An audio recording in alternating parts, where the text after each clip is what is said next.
Hello,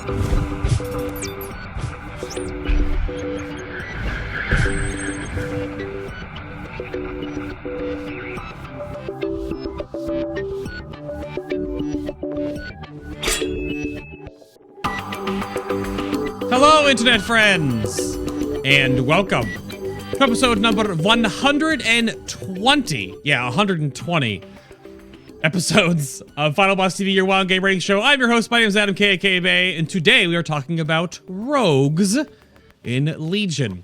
Now, we had a lot of feedback from the Warlock show last week, and there'll be slight changes. We're still doing 3 guests again, even though I was kind of apprehensive because I didn't want any guests sitting around a long time not talking for a while. So I'll be kind of like poking different parts of the questions to different guests because apparently they don't play all the specs equally, but we'll get through all the specs again. We'll go through all the artifacts, go through all that kind of nitty gritty. We'll talk about tier 19, all that good stuff and get on the show. And then next week is the pre-BlizzCon 2016 special. And some of the guests are already posted on my channel guide, but they're not all confirmed yet, so stay tuned for those, of course, on social media later this week. But without further ado, let's go around the table here real quick and introduce my guests. They are not all in stealth. You actually will be able to see them. But Aethys, welcome to the show. Hello, sir. Hello. Are you ready to talk about nerdy math stuff and rogues today? Oh, maybe not too much. Oh, you're here to talk about demon hunters? Is that what I told? Is that what is this? Yeah.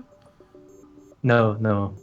I don't like demon hunters. I prefer mage. Oh, you're talking about mages. Oh, okay, perfect. I love it. And Xaryen in his dark cave. Hello, sir. Hello, everyone. Now, you are like trying to live in the rogue cave right now. Yes, it seems. Living in shadows. Yeah, definitely. Now, you're going to talk about rogue today, right? Aethys is talking about mage. You're talking about rogue, though? Is that correct? I thought it was enhancement shaman. Oh, that's right. Damn. Enhancement shaman. That's right. That's right. I forgot. And there's Vigi, who is actually... What? I don't see... Nothing's wrong with this. You're totally... This is normal. Let me take out your... Maximum class fantasy. Class fantasy. Captain Morgan is not a sponsor of FinalBossTV. Always drink responsibly, yar mateys. You might have just destroyed my chat, Vigi. I'm just gonna... I know, I see. You may have just destroyed... If you're watching this on YouTube in the future or listen to it on iTunes or Stitcher or Google Play Music, you're not listening to you're not seeing the live response right here. It's pretty good. I like it. It's pretty good. Vigilate, true outlaw? Yeah, pretty much. Mandatory rating gear? That's pretty good. You don't have to keep the eye patch on the whole show, by the way. I know it's going to get a little... I won't. Okay. Probably not. Okay, good, perfect. Oh gosh. You okay there? So, with Legion shows, I do want to always bring on, like, new guests. Obviously, Vigi's been on the show, like, 17 times or whatever. But, Aethys, it's your first time on the show, sir. Why should people on the internet care about what you have to say? What do you do for the rogue community behind the scenes, for those that don't know who you are? Little introduction for you. Go for it. Well, for people that don't know me, I'm the guy who does the behind the scene of simulation crafts. I do fancy stuff that folks like. And I try to make a good guide or spreadsheet to learn to people what to use in games. So I think I'm a trusted people, but I may be wrong, so don't hesitate to share with me your thoughts. Well, you do some ridiculous stuff. Let me see. Did you post that? Yeah, you posted that spreadsheet. Let me grab this spreadsheet real quick for chat. Hold on. Because I didn't have this pulled up beforehand because it's just gigantic. For those of you that don't know, a lot of math goes into World of Warcraft. Surprise. Yes. Well, your OneDrive isn't even loading right now. Here, wait. Oh, sorry, something went wrong. Oh no! Wait, here we go. Hang on, I reloaded it. Okay, so this gigantic Excel spreadsheet you've created that was last updated literally today.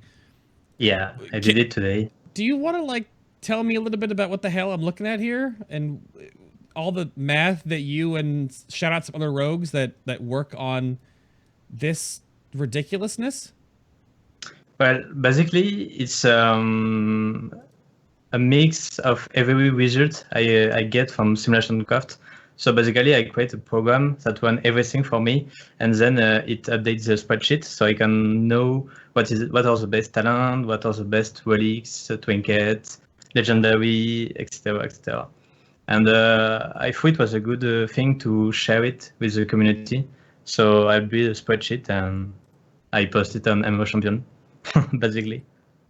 Yeah, I mean, this is some ridiculous stuff. I'm just kind of showing it off on stream right now. There's just so many different things, and you can plug in different stuff. It's all, a lot of it is like just, man, it's ridiculous. This is just so much.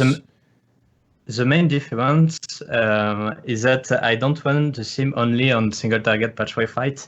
I try to do on dual target and also with ads, because in web you don't have only patchwork single target fight. So I think it was something really important, and I wanted to emphasize it. Yeah, this is crazy. I mean, I'm pretty sure if you've used the tool before or you're not in. I'm assuming this is all posted in Ravenholt Rogue Discord, correct? Yes. Which, speaking of which, thank you, Discord, for sponsoring the episode. That's in a segue a little bit there. Check the link below. If you are Rogue that's not already joined the Ravenholt Discord, links are below or linked in chat in the channel guide. So you can check that out and join for all the different pins and messages and stuff like that in the Rogue Discord. Because there's way too much information to go over in one episode of this show, and a lot of it is posted there. It's also like... oh, go ahead. Also, I want to give credit to Skash. He's a fan of me, and I saw him in chat. He helped me a lot to build these tools, and I think he deserves credit. Oh, absolutely. What was his name again? It's Skash. Definitely. I'm going to bring up this other thing that you talked about, that you guys are working on, like, plotting tools for... Yeah, it's a fancy tools that Skash bring it to me, and I was so excited to see it. So we are currently trying to make it a web app and potentially put it in Simulation Craft directly. So everyone with every classes will be able to generate this. Yeah, this is wild stuff. Like, it shows like where your like stat weights fall on this 3D plot. Like, so like zoom in, right in. Wait. It's basically an improved version of stat weight because it takes in consideration way more parameters. So it's really it's like a heat map, in fact. Yeah. And show you what kind of stats you should aim for. I think when we were setting up the show, I think Vigi summed it up correctly. That's saying just like rogues are really nerdy. Maybe. Yeah, that's some wild stuff. And again, a lot of the stuff is going to be posted in the Ravenholt Discord, so join there for more information about that. But yeah, that's what Aethys does. Xaryen, what do you help contribute to all this madness? Well, like occasionally I dabble in simulation craft, but nowhere near what Aethys and Skash do. Like, that's a bit of next level things. Like, I just do some basic APL stuff. So, well, also I'm moderating the Ravenholt Discord. But like, my main thing I would like to say I'm doing is like applicating all this crazy math and APL lines and trying to put it into practice, like into rating, just like what it means actually, like in common English. So you're the guinea pig then? Yeah, sort of. Test subject or whatnot, right? Or sort of resident feel crafter. That's fair. And Vigi, you just run Mythic Dungeons all the time, right? You just run Mythic Plus all day? No, basically, I guess you'd say I'm like also a guinea pig. I'm also like a moderator on Ravenholt. I do try and like also when people have questions, I do try and like answer them, put the math and stuff into like practical terms so that they can like So like, you know, a rogue who's like more casual, doesn't like follow everything up, can like kind of like understand. Yeah. I I guess definitely I'm like also the guinea pig who also does like hardcore mythic rating. And, right. One of my subs brought up the fact too. Like I'm the same thing with like enhancement shamans. Everyone's like, "How do you do this?" I'm like, I don't know. Purge and word up, just post things, and I'm like, "Oh, okay, yeah, that's fair." So we spoke about warlocks last week, but how did rogues now make the trip from warlords to legion? So, like, is the new combat rogue now outlaw as pirate as it could be? Did the recent buffs to subtlety bring it out of the shadows a bit? Or has, like, assassination really changed all that much? Like, how have the specs gone from warlords to legion? I don't know who wants this topic. You guys can just... I can take. Xaryen first, go. I'll go around back Okay. this way. Yeah. I think we should. Well, we got through pretty well. Basically, sub got complete overhaul. It was a really enjoyable spec in probably one of the most enjoyable specs during HFC, and it got a major overhaul going into Legion. Assassination, it didn't change much, to be honest. And Outlaw, I mean, it's basically combat, but they renamed every ability and slapped a slot machine on top of it. Like, it's not that much of a difference. If it's like, I mean, the assassination didn't change. Like, the only changes to assassination are basically the artifact abilities and some of the new talents. Right. For sub, it's really like spec. It's a redefined spec, to be honest. But I find it personally still really enjoyable. It's like, I would say probably my top spec in Legion, to be. And Vigi, you both been playing only Outlaw, right? So how does I haven't been playing only Outlaw. Oh? Right now I'm playing like heavily Outlaw, but that's because I'm having to like take like one spec and focus on Mythic Trial of Valor right now. And I do not have the luck of currently having Shadow Sator boots for sub, which kind of makes spec go from like kind of like average to like actually amazing, because you can fit in the 4 Shadow Strikes every single Shadow Dance. But yeah, I'm playing like Outlaw right now. I don't know, the artifact power system's like kind of interesting with rogues, because like on single target right now, our 3 specs are about 5%, with like within a 5% DPS on single target of each other. Like they're not yeah, there's no well, huge... like of each other. They're within 5% of each other. Like they're actually relatively even for single target. So there's no Frost Mage, Redheaded Stepchild of the rogue class. Not right now, not for the single target. No. Oh, okay. Which is actually new. This extension. We're used to having like one spec just being total dog shit. I mean, that's how it's supposed to be. Like, Blizzard wants it so you play what you want to play within certain reason outside of, like, the top guilds. So, I don't know, Aethys, what do you think? You've been playing mostly sub. So, like, one of the questions that I always keep getting is, like, you know, should sub have better AoE, or is it fine now? Blah, blah, blah. Everyone's always concerned about AoE, and subs, like, super single. I don't know. What do you think? Well, they buffed the Shuriken Storm and since then, and second Shuriken also, which is a artifact way. And since then is way better, but it's still a bit behind doing Sustainate Leave. But on AoE burst, it's not that bad. And it's not the best. I mean, Assassination and Outlaw are better for AoE, but Subtlety is a bit better in single target with the white legendary, so I think it's fine. Anyway, we have way more AoE than doing a Warlord of Diner. They buffed a lot Shuriken Storm and make it a bit relevant, so it was a nice move, I think. Yeah, I thought like Warlord sub was like super single target all the time, right? You could never do anything else. Yeah. Okay. Basically, the only AoE builder you used was to do more single target finisher. So yeah, it was very, very bad during for RE. And then, so I made a guide about simulation craft and pawn and like how it works, but there are other tools, like there's that crazy spreadsheet.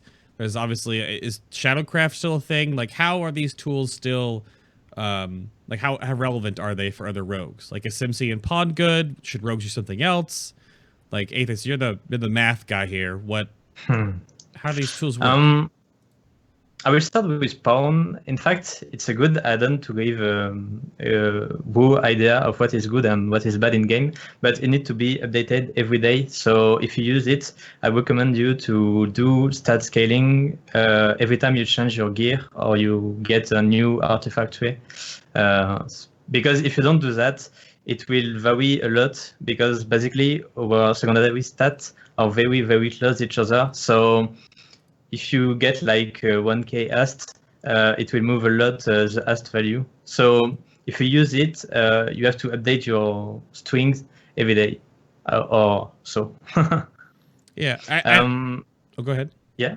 I had a YouTube comment, people asking like, so every time I get a new piece of gear, I have to like update my pawn, and I'm like, pretty much. Yes, yeah. That's right. If you use stat scaling, yes. That's why we try to find another tool to avoid this situation. But for this moment, you need to do that. Because if you don't do that, you will be a bit wrong. Yeah. And then, are there any other tools or like add-ons or weak auras you suggest? I'll go to Aethys first, then I'll go around to see what everyone else uses. I don't use. I mean, I'm building an add-on for me, but for the moment it's not public. So I think in a few months I will release it. But until now, I recommend everyone to use Wikora. On wago.io, you have a lot of Wikora available, so use it and ask to Wif on Discord to share him to share his Wikora, or even Xaryen do that.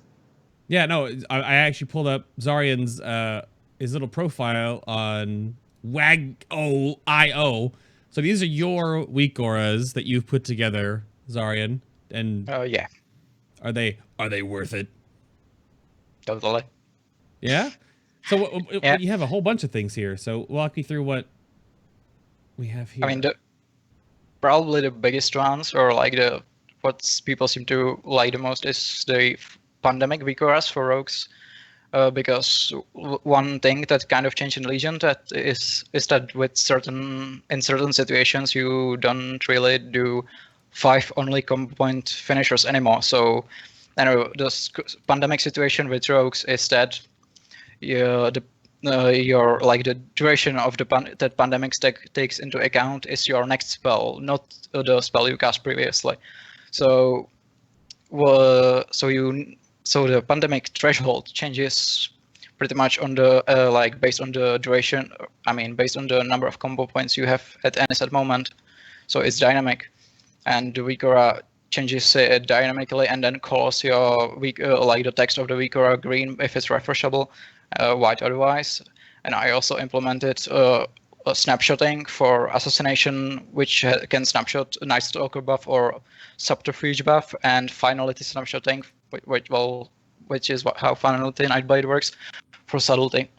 This is in your rogues buffs and debuffs all specs, yeah? Yeah, correct. Right, yeah. Buffs and debuffs for all 3 rogue specs, contains pandemic and snapshotting indicators. Nice. Yes. So wait a minute now. You said... So what snapshots for rogues? For Assassination, it's Night Stalker and Subterfuge. Night Stalker for Rapture and for Garrote, and Subterfuge for Garrote only. Which because they buff, like if you cast it from stealth, it gets 50% buff, and it buffs the entire cast. So that's still snapshots. And for Subtlety, it's of course Finality. If you cast and have Finality debuff, Finality buff, I mean, your next Nightblade will hit harder, and Night Stalker snapshots as well for Subtlety. Though you don't really use that one, so it's not like I made one for Nice Locker and the other one for Finality, because no one is really gonna use the Nice Locker one probably. Interesting. I didn't know. There's very few instances of snapshotting still in the game. Like, if you're a Feral Druid, you're like, snapshotting. It's my life and day. I eat, sleep, and breathe it. Okay, interesting. Good to know. Was there something else about add-ons or anything else you suggest? Not really. Like, the rest is just like cooldowns and regular buffs and debuffs. Like, only really, like, there are more complex ones are, for example, Flickering Shadows, which is the Subtlety artifact trait that basically when you cast Sprint, if you don't take or deal any direct damage over the next 3 seconds, you vanish. So there's a tracker for it as well. Like in the buffer debuff group. Okay. And Vigi, what do you use or suggest or recommend for other rogues out there? Is there anything else? I use Weakors too. It's just really customizable. Like, I don't actually have any of mine posted online. Well, I actually do have some of my Outlaw ones posted on like a Wowhead guide, which I admittedly have not really had much time to update since Legion came out. Yeah, I don't know. Like, yeah, Xaryen probably has like more Weakors available than I do with my package stuff. So there's no other. I mean, everyone uses Weakors now, and obviously linking. I've linked Xaryen stuff in the chat over there. There's nothing else that's like sneaky out there for rogues need to be aware of, or. I mean, I don't know. Like personally, I just use like Weakors for everything. Like hodgepodge boss timers, class mechanics, generalized stuff. It's just so easy to use once you learn how to use it. Fair enough. I think you might want to mention maybe Shadowcraft here. It's still it's been useful before, and hopefully will be again. It's like very much a work in progress right now, just because of the sheer amount of stuff that Legion added with reworked specs like Roll the Bones, which is really hard to model from mathematical standpoint. Not to mention artifacts and new talents. So it's still being worked on. Like right now, the subtlety model is pretty reliable, I would say. It's slightly undervalues haste, just because it's very energy efficient since it's mathematical model. So, but the assassination model is decent. Like, it works with certain talent setups. Certain add ones aren't quite like implemented yet, and Outlaw like isn't really there yet, just because Roll the Bones really. Okay. But it's still a relevant thing. So, all right. Yeah. Well, let's start diving into the different specs. And we're going to start with Assassination first, because I think it's probably the most smooth of the three. And then, of course, we'll go into Sub and Outlaw. So, Xaryen, Vigi, you guys are up to bat to talk about this kind of stuff. You want to walk me through... Vigi, you want to walk me through, like, the pros and cons of different talents, like different talent builds, and if like there are like ones to stay away from forever. And Aethys, of course, brought up in the show prep that there are like 2 different builds basically for Assassination. So, like, how does this work? Okay, so you have your bleed build and your poison build, and the main differences between the two happen to do with Exsanguinate versus agonizing poison. The Exsanguinate bleed build features it is basically just stronger on single target and burst situations in comparison to the agonizing poison build.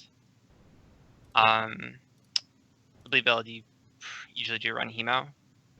Well, with the poison one you usually run Master Poisoner. Right. And yeah, like another differences between the two is like the poison build mastery has a higher value than the bleed build, because the bleed build, when it's just like the case that like your bleeds just don't benefit from mastery, and bleeds damage ends up making up a huge portion of your damage with the build in comparison to poison. Right. Yeah. I mean, potent poisons is only poison damage. So. Yeah. And then like with agonizing poison, it then makes it so that your rupture does benefit from mastery due to the effect of agonizing. Interesting. Are the two builds really only determined, Xaryen, by Master Poisoner and Agonizing Poison and Exsanguinate and Hemorrhage? Like, does the rest of the spec, like, is it the same? Like, actually, I would probably correct one thing there. Actually, as far as I know, both of the specs right now use Elbord Planning as the go-to level 15 talent. Really? Which Master Poisoner having some potential maybe with Agonizing Poison scaling. I'm not sure if all the mods been done there, because it's lots of like unclear stuff. But yeah, pretty sure right now both specs use Elbord Planning as the general go-to talent. But yeah, like the thing that defines the two the most is Agonizing Poison, which in process removes Deadly Poison, of course, which like takes away somewhat like some sort of Envenom gameplay, but well, the spec already has like 3 abilities that do basically the same thing, like the general Envenom, then you have Surge of Toxins, and then you have the Elbord Planning, which gameplay-wise they are almost exactly the same.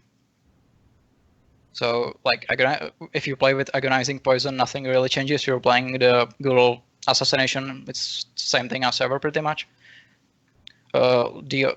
Like one thing that's kind of in a way with Agonizing Poison is that you always have to stack Agonizing Poison to like 5 stacks on your target, which is a bit of a hurdle with target switching. And if you play Exsanguinate, you're generally much better with target switching because you don't have to stack anything. Not to mention you have Exsanguinate, which is a burst cooldown, a pretty strong one at that, which significantly increases your effectiveness in like with on-demand damage, like for example, let's say Sisters on scenarios. True, very true. But yeah, so like, what's the rest of the build then? I guess now if because rest is just Kakikata pretty much. Yeah. It's you use always Night Stalker in order to snapshot your rupture. I mean, there are some situations where like really rare ones where Subterfuge may be vaguely better, but nothing like you will encounter often. Then you have the level 45 row where you always take Deeper Stratagem. Then it's the survival row where it depends pretty much like whether you want cheat death or elusiveness. Like there's nothing DPS related really, it just depends on the needs of the raid. Sure. Then you have the CC row that should have been like I have no idea why it existed. It should be in the PvP tree probably. Then you have the one where you choose between Exsanguinate and Agonizing Poison, and one talent that doesn't exist called Alacrity or Alacrity. And then you have then you have the level 100 row, which is pretty much always Venom Rush. Like you can in PvE, in PvE you always take Venom Rush pretty much. Like the other options are Death from Above and Mark for Death, which aren't that useful to be honest. DFA just got buffed recently. Did it just wasn't strong enough to make it worth it still? Oh, did what get buffed? Oh, Death from Above did. Still just it wasn't not stronger enough. Is it really? It's fun. That was subtlety only, I think. Oh, okay. Oh. It was like how it's affected by mastery. Interesting. It was all spec, but in fact, you rarely use it in single target, but on Sustainate Live, it's a good alternative. I mean, not for Assassination, but for Subtlety and Outlaw also, but it depends. Okay. So, back on, like, I guess I'm just trying to just make sure, because because you talked about how there's two different gearing priorities. Because I was always wondering about why my rogue is stacking verse and not mastery. So if you go exsanguinate, it's basically like a very verse focused build. So like I was wondering what are the stat priorities then for assassination? Like where do your secondaries lie for the two different builds then? Well, it's the poison build is like a bit of a news one. Like if look by the looks of what Aethys sent today with the 4D plots, but for exsanguinate, it should be versatility. But you always want like a certain amount of crit for both of the assassination specs, just because how much it benefits from critical strike. Like the threshold is somewhere around, like there's no exact number, but 40 to 50%. Something like that. You want a decent amount of crit just to have enough combo points. Then it's mastery, which is not that great for exsanguinate, and actually one of, I think, the best stat for the agonizing poison build. And then you have haste, which is pretty much kind of like worthless. Well, wait a minute, but haste is worth. I mean, I guess for assassination. For assassination, right? Sure. Okay. Just because it has no haste hooks and you don't benefit that much from the additional energy region. Okay. So you're looking at the bleed build that would be verse, crit, mastery, haste, and then you just flip the two mastery and verse if you're doing the poison build. You just go like mastery, crit, verse, haste. Just flip the two around in priority. Yeah, I think that should be something like that. But as with like pretty much everything right now, the exact priorities depends on your current gear, so it's not like always that way. Right, sure. Okay, how about looking at the artifact then? So the Kingslayers, which are the artifact for the assassination rogue.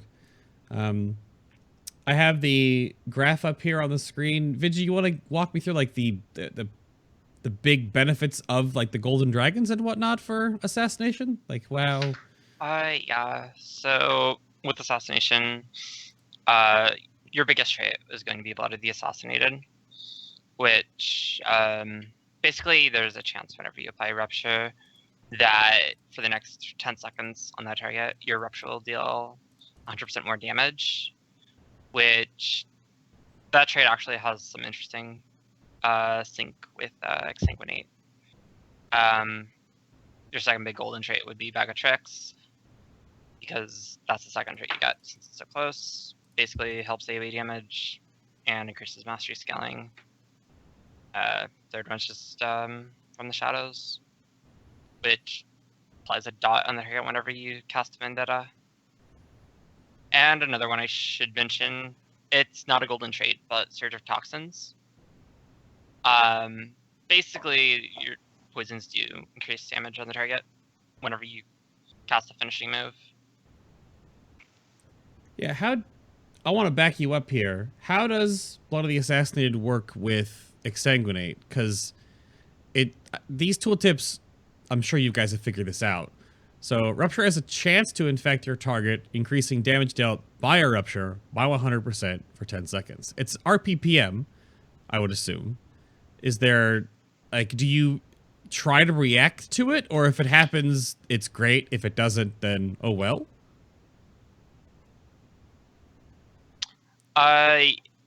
Yeah, for the most part. Like, it is a bit RNG.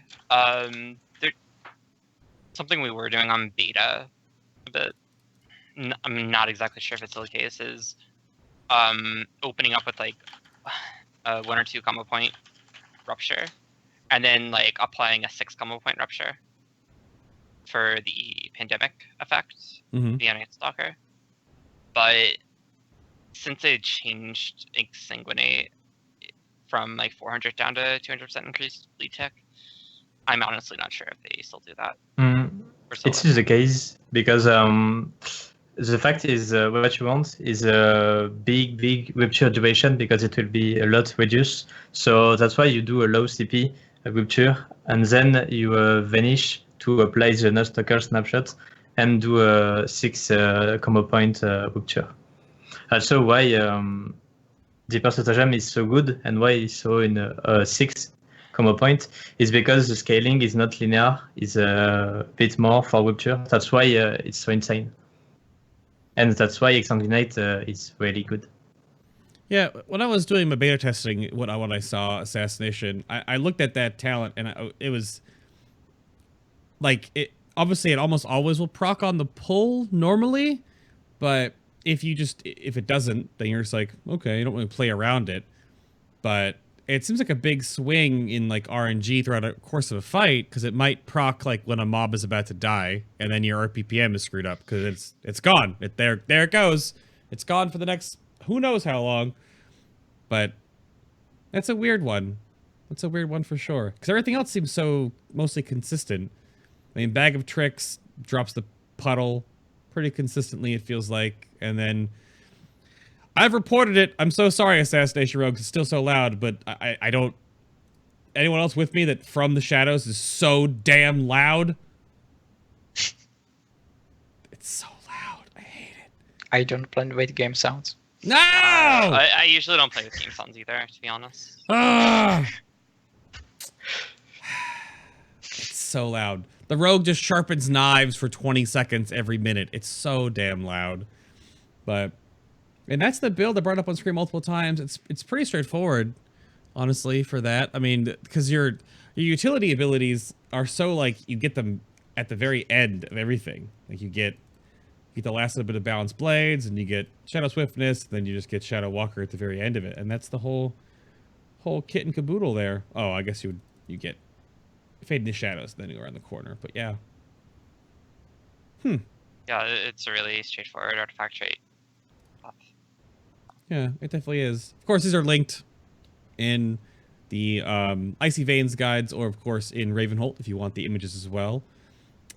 We talk about relics real quick. I just wanted to make sure, is there like an eye level difference that a non-DPS trait is better to take for the eye level bonus? Like, is there like a mathematical, is it like a 2, 3, 4 kind of thing? How does that... It's like the most of the, I'm not sure what the numbers are for Assassination right now, but most of the DPS traits are on average, like, let's say 30 relic eye level swords. And like that's the Rupture ones. Then you have you in certain situations where one the like triple Vendetta relics, and at that point you're like willing to drop quite a few eye levels, like especially since weapon damage is not that valuable for Assassination. Yeah, that's a weird switch. That's a good point. Yeah, because having obviously Master Assassin probably is pretty good, I would imagine. Like Master Alchemist, even Gushing Wound. So how many eye levels did you think? Like, if you were... Because people always want to know. Like, if you had a +3 or 4, and it was Shadow Walker, but you would lose a 1 in Master Assassin, you wouldn't take it? You keep the Master Assassin? We have like... we have like a spreadsheet for this. Oh, yeah. That's true. Is that all your gigantic, ridiculous spreadsheet? No, it's not yet in, but since Cash is a bit away at the moment, I'm planning to add it in, because previously it was a Cash spreadsheet, but everything is not updated. To give an example to people, in Agonizing Poison build, you prefer Mythic plus Vendetta relics over every Emerald Nightmare relics. It's like more than 20 level difference. Wow. Because the Tway is really, really, really good. So you just don't... You just take the eye level hit overall, and you just keep the... Damn. The thing is, Rupture is scaling over the attack power, so weapon damage does not have a big impact. That's why E-level is not that much important. But and the Tway is really, really good. And I guess the secondaries don't scale, and the agility doesn't scale enough on those eye levels to make the difference, huh? Yeah. Damn. You get barely agility on weapons, so even if you increase the level, it's not enough to be better than the Tway with 20 or even 30 less level. Wow. So my advice is do Mythic Plus because Emerald Nightmare relics are a bit bad. Damn. For Assassination. Now, in the show setup, I tried and I understood this a little bit more. So how about Assassination legendaries? Which one should you shoot for? And how does like the hierarchy of those working out? And this is, I do believe this is in that gigantic drive of yours too, on like one of the last tabs. But yeah, Xaryen, what legendaries are the best, like top to bottom for Assassination? Pretty much the best one is the bracers. Like the second one is the insignia of Ravenhold, which is like decent for all of the specs. Then you have the boots, and then like the only kind of like universal ones that are shared across several specs. So the bracers though, number one. Yeah, so it's like I don't remember what they are called. I have no idea. I don't have. Oh yeah, Pride is the best legend. Yeah, Aethys, why are you trolling in my chat while you're? Come on now. Come on now. Oh, I'm sorry. It's a bit of troll. It's totally fine. It's apparently a big thing in the Ravenhold Discord. You guys have a command for that. That necklace of the ring. And then Vigi, what about trinkets for the Assassination Rogue? I put in the notes like there are changes coming to trinkets in 7.1. Like most of the Nightmare ones are still kind of like but we have Karazhan and Trial of Valor too. Yeah, for Assassination right now, you're probably best. Actually, for all three specs, you're probably best off like getting a high eye level socketed 6-feather fan, because the trinket's just like extremely good. Mm-hmm. I don't know, like a lot of the trinkets we have right now available to us are kind of meh. Like I believe like the other trinkets for Assassination currently are like Hunger of the Pack from Halls of Valor, again on like a high level. So.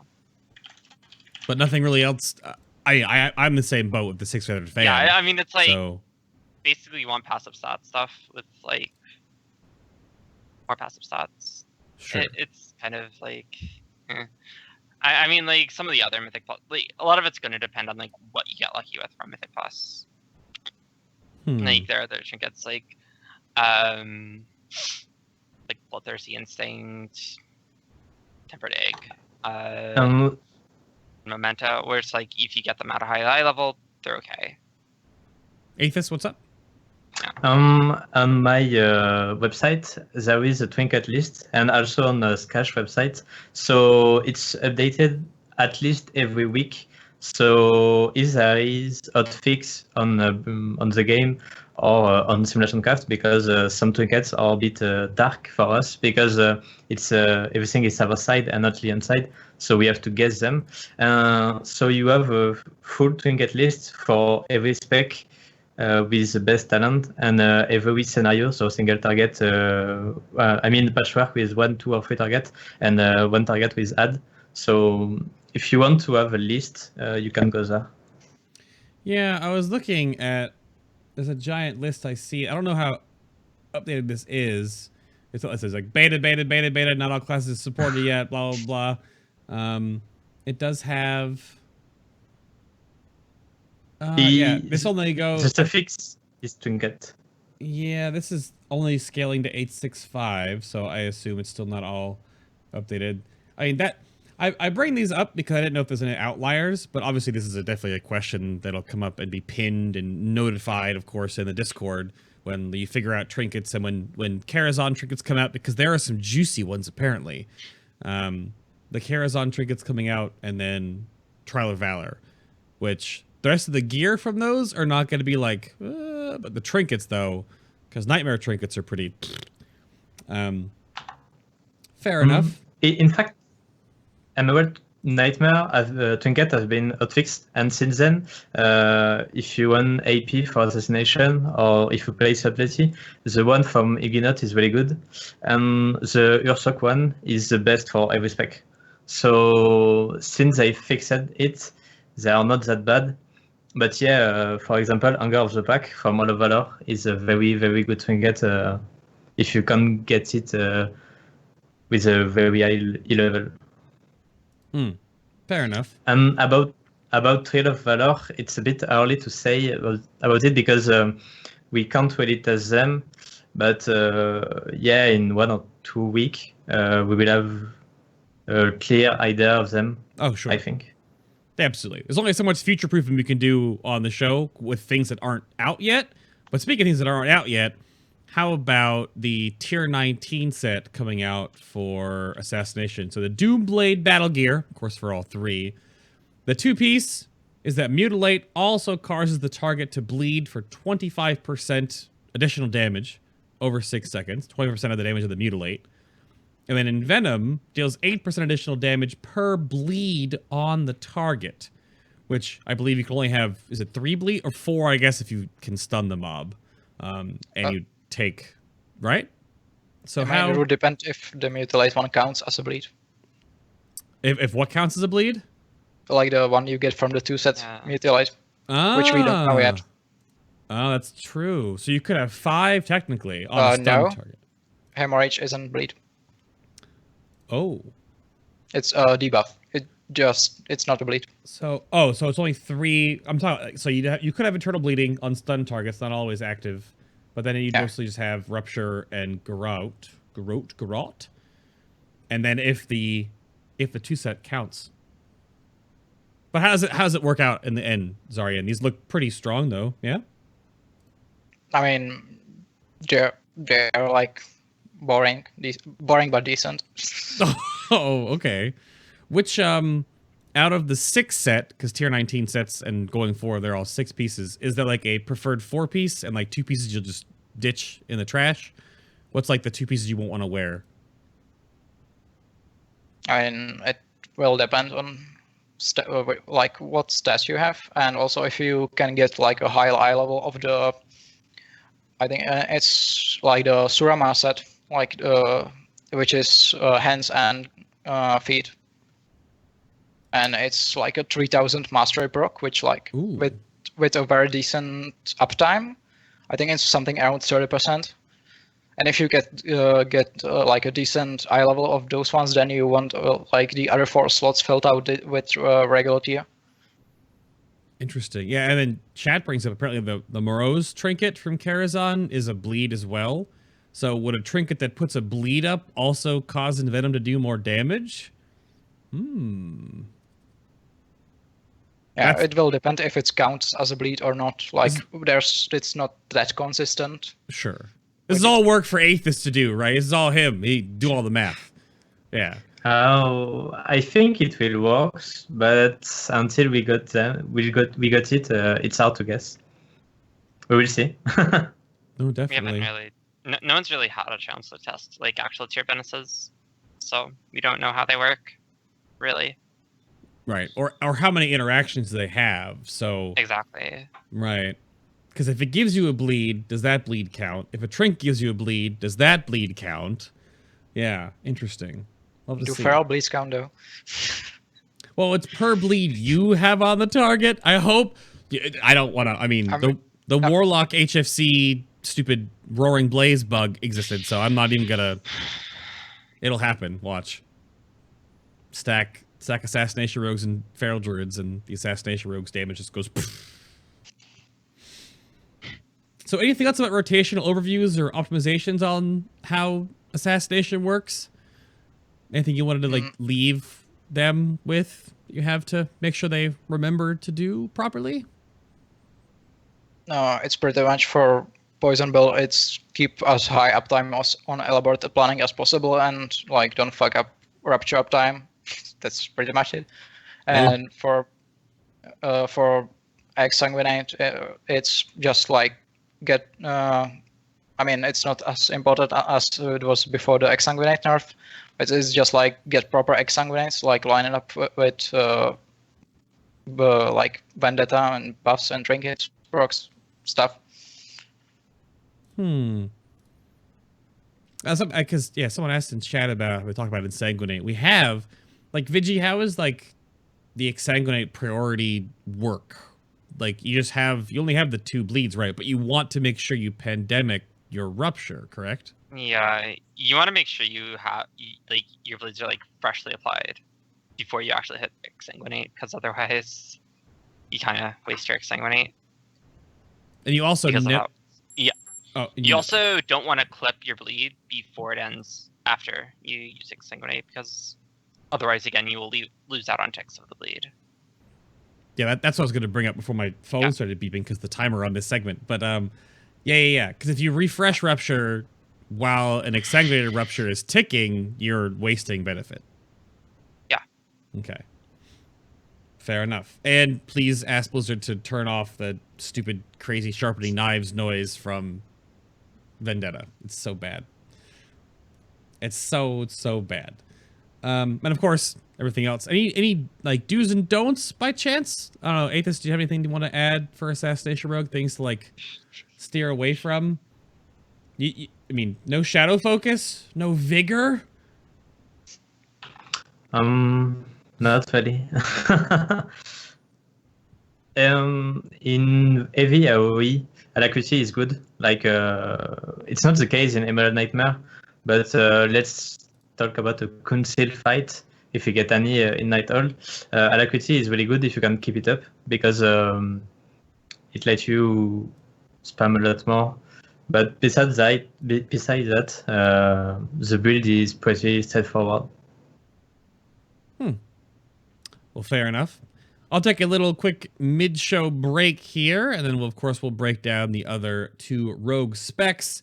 So again, big shout out, of course, to Discord for sponsoring this episode and a lot of my YouTube videos right now. Of course, you can check the link below, the link in my channel guide, as well as if you're watching on YouTube right now, there will be a link in the video description box below to join the different class Discord links. You can also join the FinalBossTV Discord to get up-to-date announcements, see all the dank memes, I don't know, but mostly the general chat in the FinalBossTV Discord is where if you have questions of upcoming shows, the only way you can actually ask me for questions to put into the show notes is going to be in the class Discord general chat channel. So check the links down below for the different Discord links as well. And of course, if you want the rogue up-to-date stuff in the Ravenhold. And also, if I'm playing the chat on that one. Stupid rogues. Silly. Also, if you want to help support the stream and the show and everything I'm doing here, I have a Patreon page with monthly unlocks and things that we still have not ever grasped yet. I would love to open the Molten Store. There's also going to be some changes to it as well, too. So those of you that are currently supporting me on Patreon, I'm going to be doing a rework and of the tier bonuses and whatnot soon-ish. And then, of course, got to give a big shout-out to the assistant producers of the show right now. Of course, Erdwin, Troffles, Deathscythe Pally, and Ludovicus for their continued support. They're way too nice. And everyone else that is supporting me, thank you as well. Links below the stream as well to other social media. Of course, if you don't catch the show live, it does go up on YouTube. So a day after, we're also on MP3 only, like podcast version, on Stitcher Radio, iTunes, and Google Play Music, just as audio only. So you can check the links down below for YouTube, everything else as well. Just search FinalBossTV on the MP3 websites. I should pop right up. So, Rogue time. Subtlety breakdown. So, Aethys, this is basically your show-ish for the next little bit of time here to break down. Of course, we'll have the other rogues chime in. But, Subtlety rogues. Do you want to walk me through, like, hopefully the spec has some variation, but it might not. You want to walk me through the pros and cons of the sub-rogue talents real quick, sir? Yeah.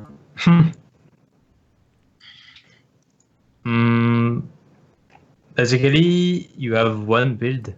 I mean, the 3 first row is Weapon Master, Subterfuge, Deeper Stratagem, Why? The reason is Master Subtlety doesn't work on Akawi, and Weapon Master is currently bugged. So it means that it's the best talent, no matter what, in every situation. About the Night Stalker, Subterfuge, Shadow Focus. Subterfuge is better because it's 2 seconds on Shadow Dance, and Night Stalker and Shadow Focus has been nerfed compared to, for example, Assassination or what it was during Warlord of Draenor, because you Shadow Dance more often, so you get more buff. And now Night Stalker is only 10%, so it's very, very bad. And the energy saved by Shadow Focus is not that much, since we have more tools to save energy in both our talent tree and the passive and artifact tree. Oh, can we go back to the tier 15s for just a moment? Did you talk about how you said Weapon Master is the only choice? Yes. And it's because it's bugged. Yeah, it's one of the bugs we got. In fact, our artifact ability, Gormo Bite, is not very good, but if Weapon Master proc on the Gormo Bite, either main hand part or off-hand part, it does 15 times the damage. So you can get from 1 million to 4 million damage from the proc, which is insane for 1 GCD. Yeah, but that's not supposed to happen. I mean, it could technically, but you don't get the extra resources from Gorma's Bite if it Weapon Master procs, right? You just get the damage. No. Yeah, it's also bugged because you should get the energy and the combo point, but you only get the damage, and the damage are way superior than what it should be. Yeah, that's weird. Because I was looking at like this tier being awkward, because I thought like Gloomblade would actually be worth it because it ignores armor, because it's shadow damage, but not worth it. Yes. Huh? The thing is, Gloomblade would be good if we backstab a lot, but since we basically use Shadow Dance every 10 or 15 seconds, we use way more Shadow Strike than backstab, so Gloomblade is a bit bad. And we just ignore it. Okay. Well, if next we did not have the bugs, it would be Master Subtlety for single target and Weapon Master for AoE, since the chance for Weapon Master are per target and not per cast. Huh. Oh, wait. The abilities have a 6% chance to hit the target twice each time you do the damage. That's per target, not per cast? Yes. So if you have 5 targets, which you can storm, you get way more chance to get a second proc than if you have only 1. Wow. Okay. How about? All right, keep going. I'll stop slowing you down now. I just wanted to make sure I confirmed that this nonsense. All right, go for it. For the level 13, 30, I mean, as I said, Night Stalker is bad because of the nerf doing beta, so we just ignore it. Even if it's snapshots, and it could be a good idea to snapshot it. With Finality Nightblade, the number are just too low to be worse. And it's the same with Shadow Focus. We have too many tools to gain back energy, like Master of Shadows, the level 100 talent, and also what we got in the artifact. So Subterfuge is just too good to not be taken. Okay. About the level 45, in fact, Deeper Stratagem is good when you got enough gear, but if you don't have many, a lot of Asst, or if you got a high latency, it might be good to take Vigor instead, so you ensure to get enough GCD per Shadow Dance. Because if you lose 1 GCD in every Shadow Dance, you will lose way more lot DPS than the difference between Deeper Stratagem and Vigor. So I have to stop you again here because I was curious. Again, back in my beta testing, all the talk about sub was like, we're going to have to take anticipation just because we need the amount, because just how we build combo points, that we're just going to have all these combo points flying everywhere. We need to have the extra, the buffer basically. But anticipation didn't work out that way in the end. No, because in fact, Deeper Stratagem is like a mini anticipation, and using 5 CP or 6 CP finisher is the same in a nutshell for Subtlety. So the good thing from anticipation, or for Subtlety, or already in Deeper Stratagem. So that's why Deeper Stratagem is really good. And also you get the damage modifier, which scale really well with our mastery. So that's why it's the best talent. But as I said, Vigor can be an alternative, depending on your setup, basically. All right. Next up. About the 61, by default we take cheat death because it's like having a second chance. But on some fights, like I think scenarios, you could be using either Shooting Darkness or either Elusiveness, depending on your strat, because you don't have high spike damage. So if your strategy is to hit the boss during the turn, Shooting Darkness is a good talent, but be careful on the stomp, because if you don't have cheat death and you are not enough in, you might die. True. I think it's the only boss where you hesitate. It's maybe the case for Ursoc also, because if you want to hit the boss from behind, you will be in the AoE. I don't remember the name. So having Shooting Darkness is not that bad. But by default, we run cheat death. Okay. There's not, I don't know, the CC talent is probably super situational. So what about 90 and 100? About the 90, you basically take by default Premeditation, because it's the best talent, but on AV AoE situation, which we do not encounter during Emerald Nightmare, you might want to take Alacrity, because if you can't keep the stack, like for example in Mythic Dungeon, Mythic Plus Dungeon, if you are sure you will have all the stack, you might be winning it. But if you're a bit lazy, because it's way harder than Outlaw to maintain the stack, because you don't win Market for Death by default, and you don't have Watch the Bone. I mean, a non-damaging finisher. Oh, right. It's better to use Preventation because it's way harder to maintain the stack with Alacrity. And Enveloping Shadow is not really good.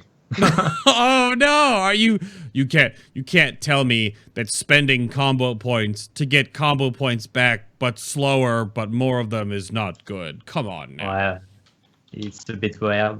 I don't really understand what they wanted, but in fact, Premeditation is the same, but with Shadow Strike. So, I mean, it's way more reliable. So just one Premeditation by default. Fair enough. Now, how about 100s? The last one, by default, you take Master of Shadow, but in Mythic Plus Dungeon, like in Black Rook Old, you might want to run Market for Death because you have a lot of ads, so you can get a lot of resets. Basically, if you can get more than 3 resets per minute, it's better to get Market for Death than Master of Shadow. And Death from Above is used basically on Council Fight. On AV Live Fight, because it gives you, since the buff, it gives you very, very good burst on target. So it's a good talent on Council Fight. Now, would you, like, if you're wiggling around with Death from Above as sub, though, would you try to, like, always game it from stealth? I would assume you'd try to, right, to get the extra damage bonus into it as well, and just stack like ridiculous amounts of. Not only would you have a 6 stack, like you'd have a 6 combo point Deeper Stratagem, Death from Above, and would you also try to do it from stealth for the stealth bonuses, or just normally? In fact, we don't benefit from stealth bonus. I mean, on our finisher. Okay. It's the only buff we got is Finality, and it's on the second part of Death from Above, which is a bigger eviscerate. Since a buff, it's a good talent, but you just use it on CD when you have the talent. Okay. And with at least 5 combo points. But normally Master of Shadows. Yeah, Master of Shadow is a baseline talent because the more energy we got, the more finisher we can do, and the more depending shadow proc we got, so we reduce the Shadow Dance GCD. Basically. Fair enough. Yeah, no, sorry. Yeah. We don't go over. We're not doing Night Stalker. That's why I was kind of curious if you did Night Stalker shenanigans, but I also don't know. I'm about to ask about the artifact weapon to see if there's any like damage bonuses you get for being in stealth, but apparently not. Yeah. If it was 50%, it would be a good alternative. But since they nerfed it to 10%, it's not really worse. Was there anything either of you wanted to add, Vigi or Xaryen, on sub talent stuff? I don't know how much you've dabbled in each of these. Well, apparently the hotness is you go Outlaw and sub now. You don't even touch Assassination. So, but Xaryen, I played sub well pretty much since they announced the hotfixes, like exclusively.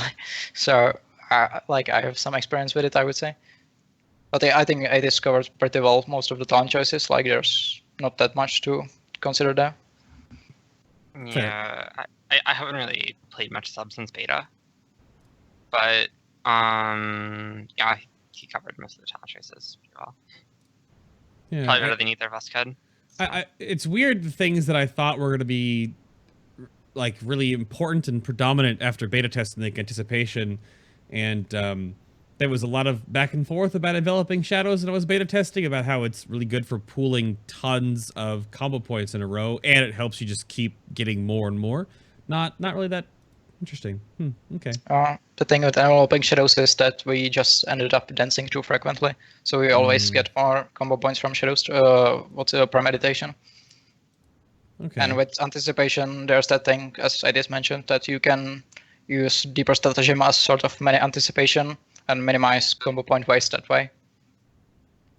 Sounds good to me. So let's walk through the Fangs of the Devourer then, which is your artifact as well. So we have you have two different paths for this that I'll bring up on screen. One is for pure single target, which is very straightforward. There's only 3 paths. Like there's 3 lines that you go for it on here. But the AoE one gets a little more complicated.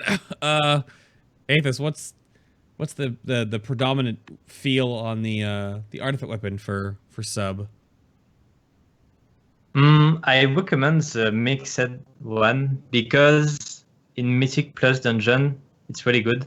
But if you just do res and you don't have many AoE to do, you can go the single target. I mean the pure single target one. But the difference in single target is very minimal, while in AoE it's very high. It's like in 1% for single target, but in AoE it's like 10%. So that's why I recommend the mixed one. That's fair enough. Yeah, it's weird looking at like the mixed one because it just goes all over the dang place. You obviously both of them start out, they go almost the exact same. You both go towards finality. Yes, like finality is a go-to trait. It's the best golden trait we got. Absolutely, but you go different directions to get there on both of these. Yes, because if you go the upper pass, you can get all 3 major faster than if you go the lower pass. That's right. Interesting. You get so many like defensives when you go the upper path, but I guess that's yeah. Huh. But you want to get, as it shows here, you definitely want to get back and around to Akari's Soul, and then Shadow Nova is always last. It's like on both of these. Yeah. Yes, it's always the last. The important way in the artifact are Demon Kiss, which increase Nightblade damage, Gut Whipper, which increase critical chance of eviscerate. It's a very, I mean, it's a underrated trait, but it's a very good one. It's as much as it's good as much as a Shadow Strike one. I don't remember the name. Precision Strike. And the last one is Energetic Stabbing, which is really good in single target. But when you get more gear and when you have AoE to do, it's the most useless threat because you don't anymore use Shadow Strike. That's right. And same apply to Precision Strike. Right. This is kind of a more complicated artifact compared to Assassination, which is why I wanted to make sure we bring it up. It's weird with like the mixed path. You definitely get. I mean, the biggest differentiation here is you get second shuriken like super early. Comparatively, in the full single target, it's last. You just ignore it's because second shuriken. Yeah, it's because second shuriken works only on Shadow Strike, Shuriken Storm. So if you just want to use Shadow Strike, it's a useless trait. Fair enough. Yeah. I mean, and the trait that is always good in a single target and AoE, and which is the best every time, is Demon Kiss. So the one that increases Nightblade damage. sure. Because our main damaging ability in single target is Nightblade, and our main ability to do damage in AoE is also Nightblade, because basically you multi Nightblade every target you have in range.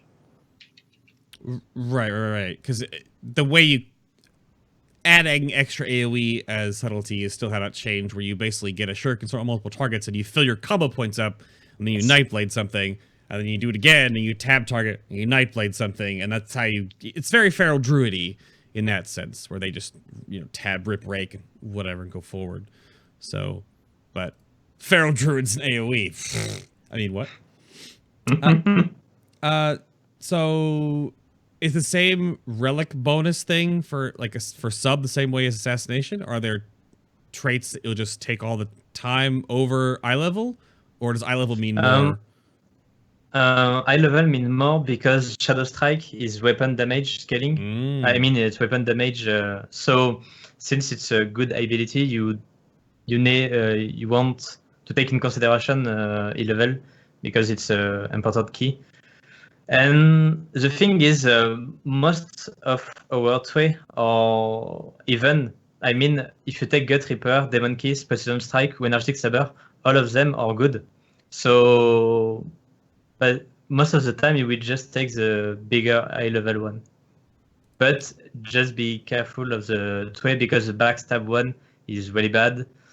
So be sure to take one of the four big trait and if you have any doubt, you can sim it on Simulation Craft, ask Mr. Robot or Shadowcraft, or even ask in Discord channel for advice. Sounds good to me. Xaryen, you're my go-to on these legendaries right now. So what are the legendaries looking like for sub rogue? With sub, there's one. There's the legendary boost, which is kind of OP, to say the least. Shadow Satyrs.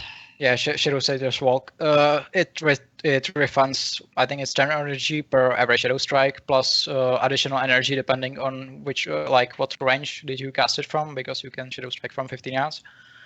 And the biggest strength of this one is basically it allows you to get 100% of the time default Shadow Strike in every Shadow Dance, unless you're casting symbols of that, of course. Then you do just 3 Shadow Strikes and one symbols of that. Because if you don't have this legendary, unless you have absolutely ridiculous haste, so during Bloodlust, or you have I think it's possible with an energy neck from Coat of Stars as well. But usually you just can't reliably do 2 Shadow Strikes, Eviscerate, and then 2 Shadow Strikes again, because of I think it's like or Certix or something. It's just really inconsistent in that regard. You need either energetic stabbing procs or relentless strike proc, and the boots enable you to do it 100% of the time. Not to mention they give you a lot of energy as well, and energy or just resources are really valuable for subtlety in general, just because there's like so much. Just because like everything is so intertwined, like energy gives you more combo points give you more energy, and at the same time they reduce CD of dance gives you more energy, and also more effective CP generation through Shadow Strike, which just goes all the way like through style again. So which makes energy and combo points really valuable for subtlety. Right. So more resources leads to more resources. Yeah, exactly. Right. Is that still very true with subtlety? Is that you kind of like drown in combo points sometimes, just like how the spec plays. So you always try to keep up. Yeah, but you really want to minimize it. It's like one of the key parts of the subtlety gameplay in 7.0 right now. Like minimizing resource loss is the most important thing, and they aren't exactly like making it easy for us, especially with like the tier bonus and these boots and other things. Right. Yeah, you're getting ahead of me on that one. Yeah, but like just to return to the legendaries, then you have the bracers, which are like decent. They prolong your shadow base uptime. Like nothing that big, but yeah, they are pretty decent single target. The insignia of Ravenhold is very powerful as well. It gives you a good like cleave on 2 to 3 targets, which is where sub isn't that great compared to the other ones, just because you don't get that much of a benefit from Shuriken Storm. And you have the cape, which I mean it's kind of bad in rates, but it gives you one thing that subtlety likes by default, which is burst for like priority targets, which is kind of like makes up for the general DPS loss, and it's also great for Mythic Plus dungeons. Like I got the cape as my first legendary, and I never played anything else than Subtlety and Mythic Plus again, just because it's extremely powerful there. And then you have, of course, like the shared ones like Synidaria. I don't know why it exists. Will of Valira, which is like some utility, but not like it's not like rogues you like need that much more survival. And then the meme ones like Neck and Sebus. Yeah. I just got the neck, 2 days ago? So, talking about sound clutter as well, I've definitely reported that can we get the sound of the powered shield Fwam to go away from the necklace? It's in the same realm as the stupid Vendetta for Assassination. It's just so annoying. Vigi, you have the belt, though. So, I mean, like, that belt was talked about. Cinderia is, like, okay on, like, the opener and target swaps, but it does nothing outside of that. Well, I bring the belt up because they talked about that. Watcher talked about that on the last Q&A. So I didn't actually see what he said about Cinderia. Hopefully they change/buff. They never really said, but he brought up that is one of like the kind of legendaries that are not like they were like maybe. Yeah, I mean like Cinderia is not like awful. It's just there are better options for like all the specs. Is the thing. It's true. It could have been worse. I could have gotten Pridas. Come on now. I'm right here. How about any trinkets of mention? Do you want to bring up Aethys before I bring up the tier 19? Basically, the 2 Emerald Nightmare trinkets are really good. So Ursoc 1 and Ilginot 1. Because the Ilginot got Mastery and the proc is good, and Ursoc the proc is awesome and you got agility. It's awesome even if we don't like much the haste. It procs so often that it's a good trinket for every agile class, in fact. Fair enough. And again, a lot of the trinkets are probably going to be lots of new math and data coming out when Karazhan is live, if you're watching this in the future, or of course Trial of Valor. So tier 19 now, which was just recently buffed again. So tier 19 for the Doomblade battle gear for Subtlety Rogue is that 2 pieces that Nightblade lasts 2 additional seconds per combo point spent. So that's either 10 normally or 12 with Deeper Stratagem. And the 4 piece is that Shadow Strike has a 100% chance to generate 1 combo point when used on targets affected by Nightblade. So more combo points after already having lots of combo points, and because Nightblade lasts even longer, you don't have to use the combo points on Nightblade. So these seem pretty good, maybe? Yeah. The two parts is really good for both single target and AoE because it means that in single target you can do more eviscerate and your finality pandemic will last a bit longer because with finality you want to let the Nightblade fall off. While when you don't have finality buff, you just refresh it when it gets in pandemic threshold. So it's very good for AoE because the more Nightblade lasts, the more you can put on enemy. So if you have like I don't know 10 enemies, you can Nightblade everyone very quickly, and you don't have to refresh every time. Yeah, I was looking. So I think it will be a good thing.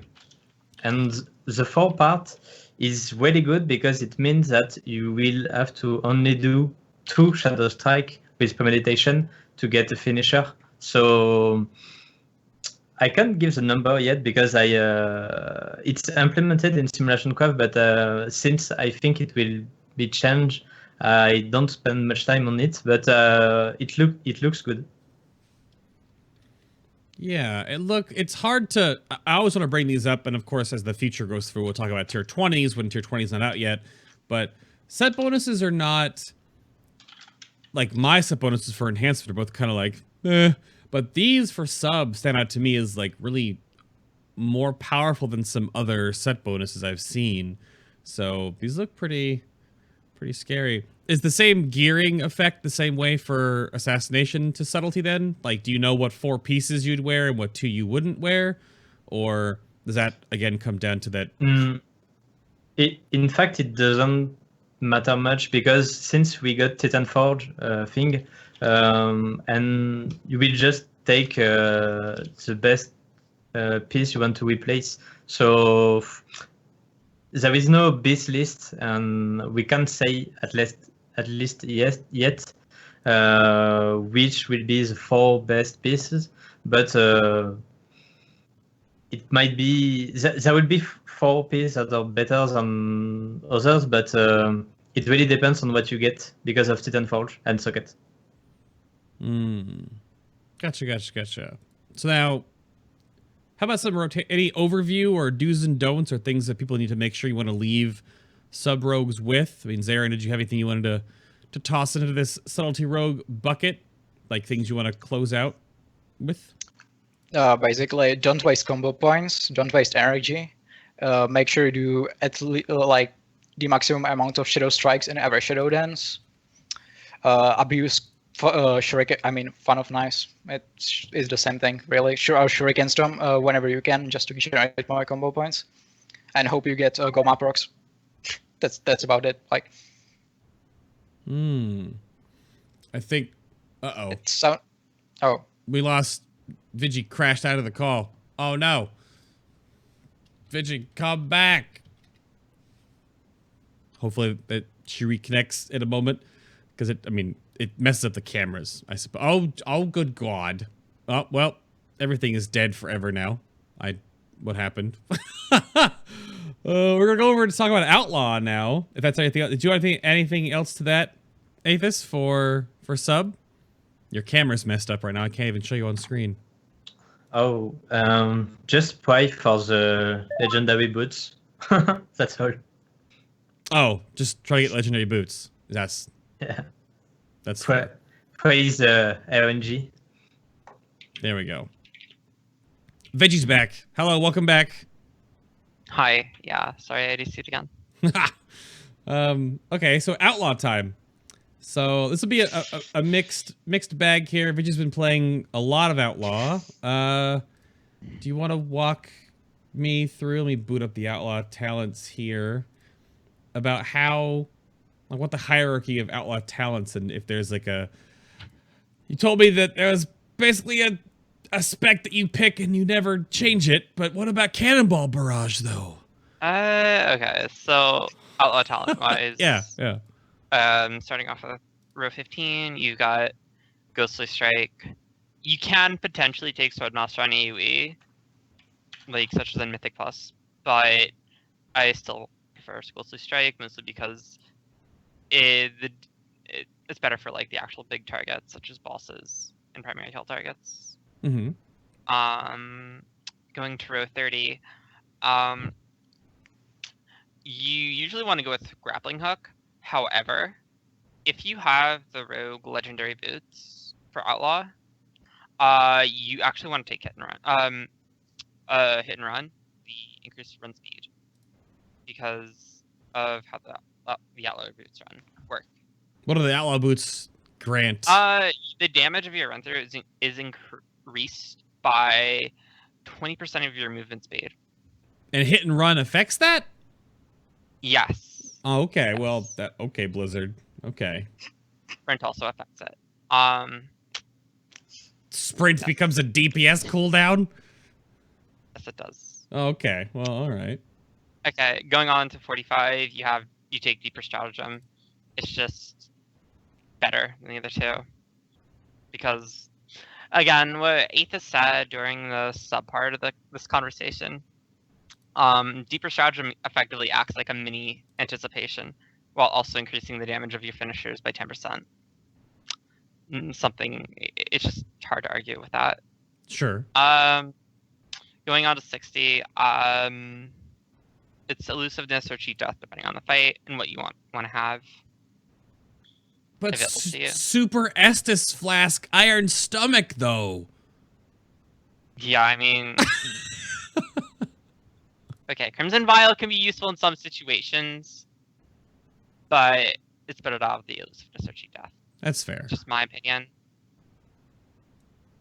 75, it's kind of just like PvP/stun stuff. Like, usually I just run with Prey on the Weak for Mythic Plus because of Between the Eyes and stunning targets. Sure. Going on to 90, in the majority of situations, you'll want to take Alacrity. There are, if you really need more on-demand burst AoE, Cannonball Barrage is an option, but I found like in a lot of those situations, you're still gonna want to lean towards Alacrity because for Outlaw, it's really not that hard to keep up Alacrity. Is the yeah? Because the question I bring up with Alacrity is obviously you get more benefit for Blade Flurry, right? With Alacrity. Yeah, well, like, Alacrity ends up affecting like all your damage, not just your burst. Not just a 60-second, 1 minute cooldown. Okay, and then going on to 100, you're pretty much always going to want to take Marks for Death. Interesting. Is it so?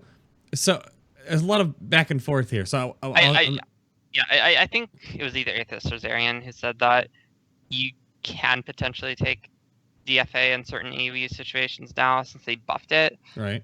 But the synergy Mark for Death has was just hard to beat. Because the True Bearing proc from Roll the Bones ends up affecting Mark for Death. So if you got True Bearing, you have Curse of the Druid Blades up, suddenly you can like fire off a whole bunch of Mark for Deaths. Yeah, they have admittedly nerfed some of the toxic synergies, I would say, with True Bearing and even Blurred Time. Or is it called Blurred Time? What was it? Yes, Time. Right. I think it's called Riposte, right? Or no, never mind. No, Blurred Time. Yes, it's Blurred Time. Because the problem that was happening with Outlaw earlier was that True Bearing would reduce the cooldowns of AR, and then AR reduces the cooldowns of everything else. So you had this ridiculous nonsense where in beta, Outlaw Rogues were just rolling the bones over and over and over and over and over again because the only proc that mattered was True Bearing. Because you'd wanted to get back into the AR window again, so you basically just spammed Mark for Death to get AR back up, to go back into AR, to get... It was awful. I mean, Blurred Time's not the only good buff you can have nowadays, but it's still one of the better ones. because of the synergy it does have with AR and Mark for Death. Right. Absolutely. And then I had to bring back up, so no killing spree mention. No killing spree. I mean, yeah, I don't know. It's just they nerfed it from what it used to be. It's like in a lot of situations where you could take it, like if you really need the on-demand burst, Cannonball Barrage might arguably be better because it also doesn't. You still have control of your character, and you're still actually like using attacks. Sure. Not fearing or not. It's like the niches where it would have been useful. It just, I don't know. It's not there. How about Slice and Dice? Because there's a lot of back and forth about Slice and Dice as you start giggling. I know. Like, because people were like, okay, Roll the Bones is terrible. Slice and Dice is going to be the talent we need to take for all the time. But then like, they rebalanced them again. But they've rebalanced Slice and Dice like 755,000 times. Here's the thing. Like, every time they've made Slice and Dice a little better, within like a few days, like there's another build where it's like Roll the Bones becomes better again. It's just like, because the problem with making Slice and Dice better than Roll the Bones is that it takes away pretty much the majority of the synergy built around Outlaw. Right. It literally becomes an easier version of Old Combat, which, I mean, Old Combat was a pretty straightforward spec, but I don't know. Yeah, it's a weird one. God, this is going back again. This is just confirming my, my beta first and second pass thoughts that there was so much hubbubaloo about Slice and Dice versus Roll the Bones, and it obviously rolling. If you called it Yahtzee, I call it Super Saiyan. If you roll a 6+, you're like, oh, that noise or other noises. Mechanic, and you lose out on it. So yeah, it's anything else that you, Aethys or Xaryen, anything on talents you want to touch on real quick here about? It seems pretty, Outlaw seems pretty, almost the most cut and dry of all of them for many reasons. Yes. Nothing? Yeah, I think everything has been said, so I don't have much to say, but yeah, Outlaw is all about RNG, so even if you take bad talents, if you get good RNG, you will do well. So well, I mean, that's hopefully that's the only true part, but yeah, you're not wrong for sure. Conversely, you could take the right talents and do poorly because you just keep rolling buried treasure. Also, it happens. What's wrong with buried treasure? I mean, if you have Curse of the Dreadblades up, buried treasure's literally useless. That's too bad. That's the one that has the heal built into it now too, or something? Or no? No, you're thinking of Grand Melee. Oh, Grand Melee. I changed them so many times. That's fair enough. And Xaryen, anything? Don't worry, I color code mine. Others I'd get them messed up too. About that, you mean about talents? Because I could rant about Roll the Bones for like days. Well, I mean, we don't have days, but But no, nothing other than Roll the Bones? No, Roll the Bones needs to go, and then like there's something to talk about the spec, but yeah. But it looks so good, and the sound effect is so good. I mean, it's original and it's interesting, but it's like ridiculously toxic for the gameplay. You're not wrong. They said some days ago that they will look at Outlaw because they like Roll the Bone, but they feel like the output is a bit low. So I think Outlaw will be buffed, and I'm a bit scared that it will be over buff. So we will see. Yeah, that was brought up too. They'll probably just like revert like the nerfs they did to it before Mythic. Knowing Blizzard, they'll take the quick and easy. As long as they don't revert the cooldown reduction benefit of Roll the Bones, because True Bearing was really bad because they can't do that. But hopefully something else. We'll see. How about the artifacts? So the Dreadblades, Got some, of course, got the graph here for the Dread Blades. Boop. About the path. This seems pretty straightforward. There's nothing really crazy about it. There's like the little tertiary path at the very end there, but that's about it, really. Anything else you wanted to denote about the artifact path and the power of the different golden traits? Vigi, what's up with these? I don't know. Like a lot of the outlaw traits are just pretty boring, actually. Like they just like passively affect your damage. Like greed and blunderbuss actually don't actively affect the damage at all. They're literally just passive procs on abilities that you have. Yeah, I mean, greed is just run through, occasionally awakens it, making you AoE damage, and heals you. Yeah, and then in Blur Time, it's like faster CD. Okay. I don't know, like, the outlaw traits are just really, like, in comparison to how much they change your gameplay, in comparison to Subtlety or Assassination, they don't really change it that much. It's actually weird that after you go Hidden Blade, and you go Blade Dancer, and then you get Fortune Strikes, and then you don't finish up to go to Blurred Time. I was so thinking that Blurred Time would be so powerful just because of how it much... isn't. It's like, after, like, a lot of the traits, like, after Fortune Strikes, really aren't that powerful. In comparison to the earlier traits that you get.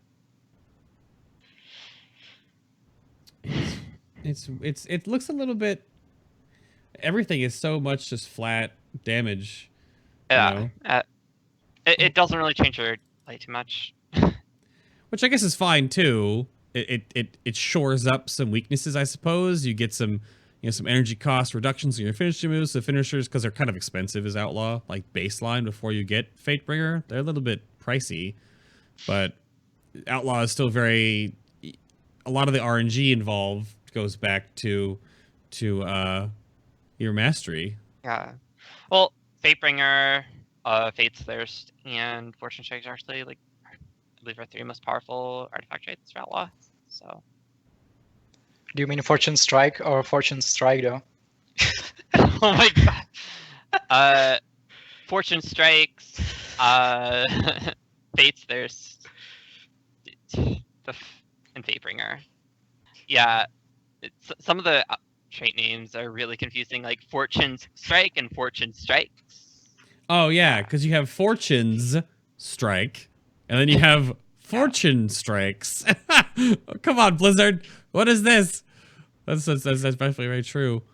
Yeah, that's a little weird. I mean, it's all very piratey. I mean, you got Black Powder, and of course you got the Blunderbuss upgrade that randomly procs and stuff like that. And but that looks pretty straightforward. Again, the picture, of course, is posted in the Discord, but that's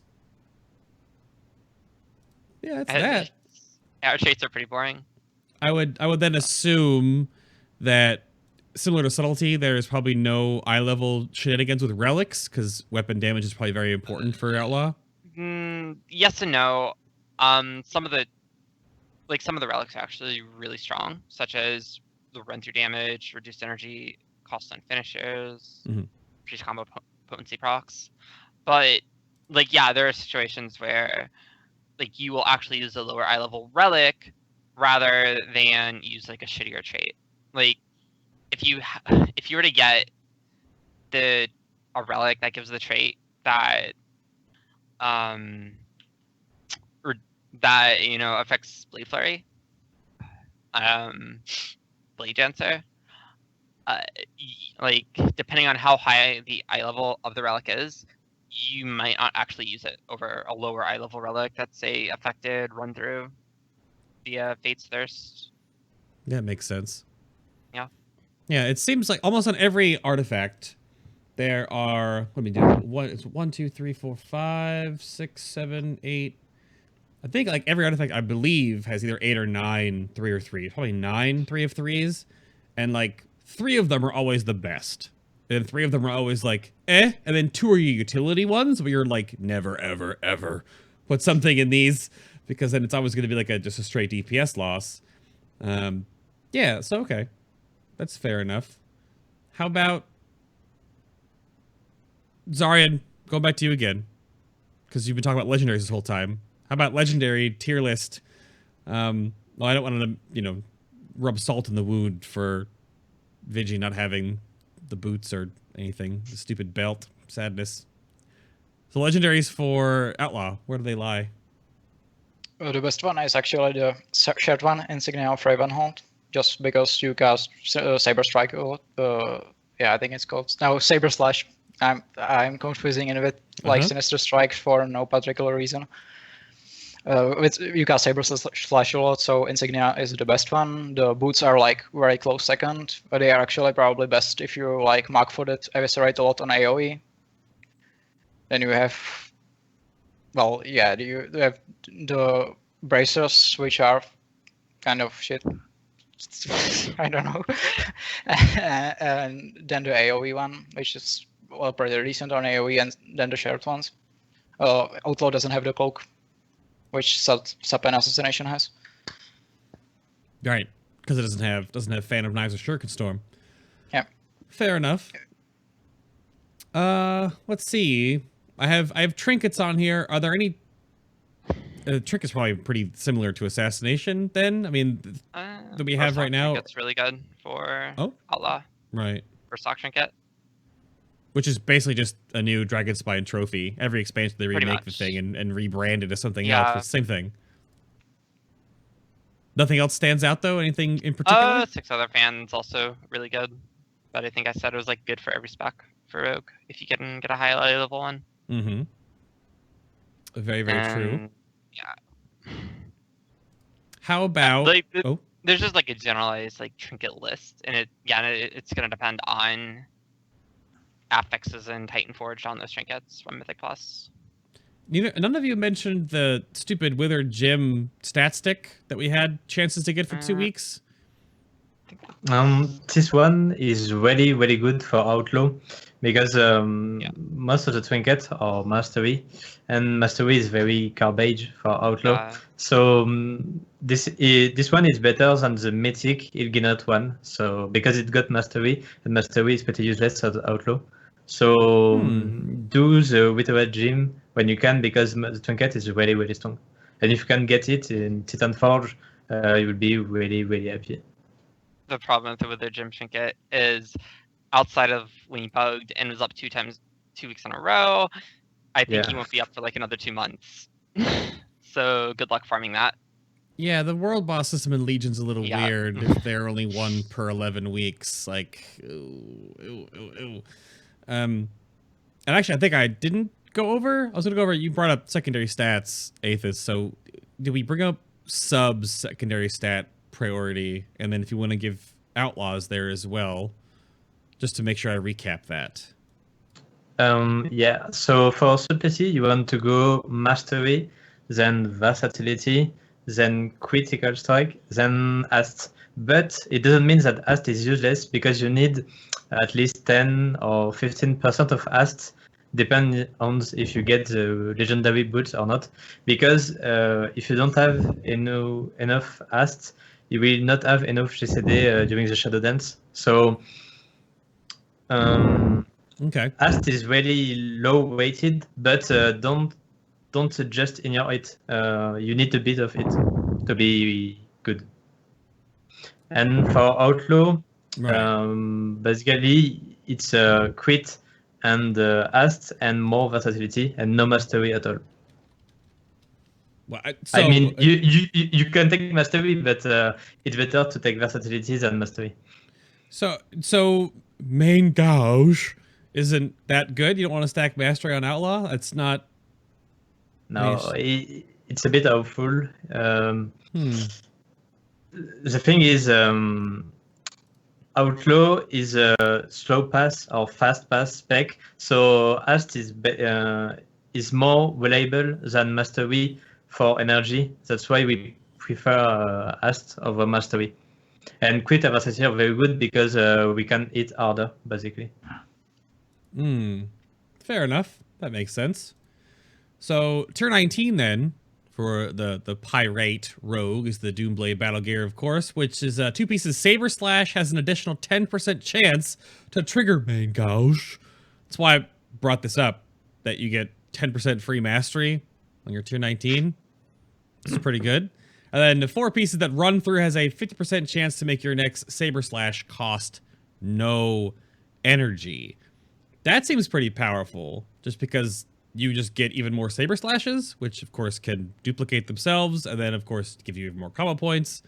So how does that work out, Vigi? Honestly, I mean, it's pretty passive, like the other, well, like kind of like Assassinations, but so like the thing is that like during some of your roll the bones pops and like AR and such, you're already going to be effectively like GCD capped and spamming Saber Slash anyways while run throwing. Like it's, I mean, it's okay, but it's not super good.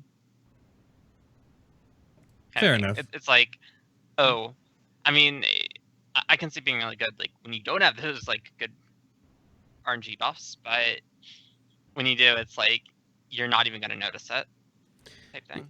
Yeah, they're both. It's weird that like maybe Blizzard like they know that. I mean, obviously getting a free amount of extra mastery works, I suppose, but you don't ever want to stack it on gear. But then they give you like a just RNG free combo point or free energy cost rather on your main builder. I don't know. It seems like the weakest of the 3 sets, because at least with with sub you're gonna roll in even more combo points, and with assassination you're doing the same thing. You're doing more bleed damage or doing more poison damage, which is the whole point of the spec. So yeah, I wonder if tier 19 Doom Blade for Outlaw will get tweaked a little bit, because it seems kind of lackluster. Do you have a 4-piece preferred 4 pieces, or is it like anything else there? Because I guess with Outlaw you have different legendaries that fill up different slots, like you have the gloves and stuff too. So yeah, I mean, the gloves aren't like that good for like the gloves are actually useless on single target because they only affect Blade Flurry. But we really, I don't think I've seen anyone actually make like best in slot lists for like Nighthold right now, because we haven't even had a chance to even test the tier bonuses. Aethys, get on it. Get on it. Where's these tier bonuses? Because I know there have been times in the past where it's like if the tier bonuses aren't good enough, you might even just prefer like high Titan Forge pieces with sockets over tier bonuses. It could happen. Right. No, it definitely has before. Yeah. Anything else you wanted to leave with then, like to close out with Outlaw Rogue? We already went over secondary stats, but are there anything do's and don'ts or situational stuff that you want to bring to light about Outlaw? Main thing is to do not hesitate to use Adrenaline Rush, because it's a very good CD, and use it even if you will overflow your energy, because it reduces the GCD even if it's not mentioned in the tooltip. So use it directly on pool. It's very important because it makes you do a bigger opener. And also I think for the rotation it's enough, but for Wall the Bone there are rules that I mentioned on MMO Champion thread or even on Discord. In fact, they are not the best based on numbers, but they are the best, I mean, in game, because you cannot rely on getting a free buff proc every time. So even if on Simulation Craft, fishing for free buff or 2 buff with 2 bowing and or Shark and Vested Waters is better. In game, it's not the case, because if it was the variance is very high. So on one pool we do a big pool, so with a big burst, and another pool we will do bad DPS, so your web leader will be mad. So the rules are fish for 2 or 1 if it's towing, and Shark and Vested Water if it's doing your CD, so Curse of the Dread Blade or Adrenaline Rush. Yeah, I guess that was the one thing that I was curious about, is how has the quote unquote fishing meta changed now? Is there a roll the bones roll that you would just build and then re-roll off immediately? Or do you kind of go with everything? Or do you always want 2 buffs? I think you have to have 2 buffs. Is that correct? Yes, No. two buffs. Oh yeah, go. Yeah, like Aethys said, like if you just get like a shoe bearing proc, for example, you actually do want to kind of keep that because and then like and the other thing is that Shark Infested Waters, if you have it up during Curse or AI, that's another one you want to keep for the duration of the CD. But there would actually be I'm not sure the numbers of it, but like say you have like Grand Melee and fucking not Berry Treasure. Yeah, is it Berry Treasure? Yeah. No. God, broadsides, yeah. Broadsides during say Curse of the Dreadblades. You could actually like re-roll during it because the broadsides will do nothing during Curse. So is there a resource that has like a reason to re-roll, like a re-roll chart maybe? Because like for me, if I'm played Roll the Bones, I think there is like a logic chart. Right. For like I think it's on a guide somewhere. Because I always wondered about that, because sometimes because I've heard before that you always just want 2 buffs, but sometimes a certain one at a certain time is good, but you never want to just have one normally. So, In the frequently asked question on my Simulation Craft thread on MMO Champion, in the Rogue section, I updated the Roll the Bone fishing rule, so it's written there. Be careful, because last time I checked on IC7, the fishing rules were not updated. So if you want to know what I found recently, I always put it on my Simulation Craft thread on MMO Champion. Okay. Because that's the only part of Outlaw that comes up a lot on my stream that I never really know the real answer for. Like, all I really tell people is I don't know, check Ravenhold Discord, right? Because I don't... Because, like, talking about other specs, there's no huge different power gaps in, like, a random chance to have 1 or 2 of 6 different buffs. So, yeah, that's the one definitely weird point for that. But I don't think there's anything else in my notes here, ridiculously. Anything else that you guys wanted to bring up about any of the 3 specs or rogues in general to leave the community with? You want to note? Xaryen, do you have anything else for the rogues? Don't play Outlaw unless you hate yourself. Wow! Wow. I was giving you the full camera for a moment, and then you throw... Wow.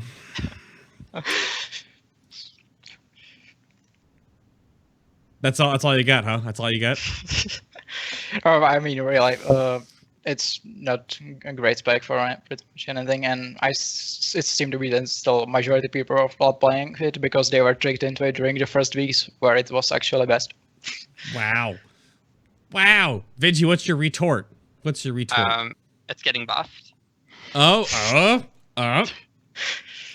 confirmed it's getting buffed. She's not wrong. I mean, what are you gonna do now, Xaryen, huh? What are you gonna do now? You gotta re-roll, I guess. You gotta respec your artifact. No, well, I already have artifact power because I was like in among the people who were tricked into specking Outlaw during the first weeks. So. Oh gosh. Weird. Aethys, anything you want to close on any rogue stuff? I think everyone can play every rogue spec because every rogue spec are well balanced. Even if Outlaw is a bit behind, it's still playable, and the utility it brings with turbowing might be very useful in webs, especially I think scenarios If you only have one rogue in your head, having him as outlaw and fishing for turbowing can be really, really cool. So just have fun playing rogues and don't bother too much, like us. Yeah, shoe-bearing plus cloak is interesting, to say the least. Interesting in the way that you can just basically cloak. Interesting in the things you can do with it. Sure. So. It's a little ridiculous how often you can Cloak of Shadows and do weird things, which, you know, it's come up before, like, oh, Rogue's so good with Fate and Cloak of Shadows, cheat death, all this other stuff. And then, of course, they make it, like, more ridiculous, only for Outlaw.